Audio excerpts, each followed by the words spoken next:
Sederalun, Belgia melarang TikTok diinstal di ponsel-ponsel pemerintahan karena kekhawatiran keamanan cyber, privasi, dan misinformasi. Berikut informasi selengkapnya untuk Anda. Pengumuman tersebut disampaikan langsung oleh Perdana Menteri Belgia Alexander De Croo melalui situs webnya pada Jumat 10 Maret 2023. De Croo menuturkan aplikasi TikTok untuk sementara dilarang diinstal di perangkat-perangkat yang dimiliki atau dibayar oleh pemerintah federal Belgia setidaknya selama 6 bulan. Dia berdalih larangan TikTok didasarkan pada peringatan dari Dinas Keamanan dan Pusat Keamanan Cyber yang menginformasikan bahwa aplikasi tersebut dapat mengambil data pengguna dan mengubah algoritma untuk memanipulasi umpan berita dan kontennya.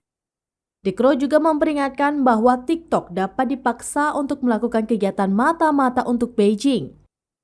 TikTok dimiliki oleh perusahaan ByteDance asal Cina yang kemudian memindahkan kantor pusatnya ke Singapura pada tahun 2020. Selain Belgia, 3 lembaga Uni Eropa dan Kementerian Pertahanan Denmark telah memerintahkan para pegawainya untuk menghapus aplikasi tersebut dari perangkat yang digunakan bertugas.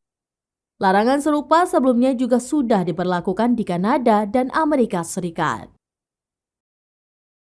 Demikian informasi terkini, Sederalun, saksikan terus beragam informasi menarik lainnya di kanal YouTube dan juga Facebook seraminus.com.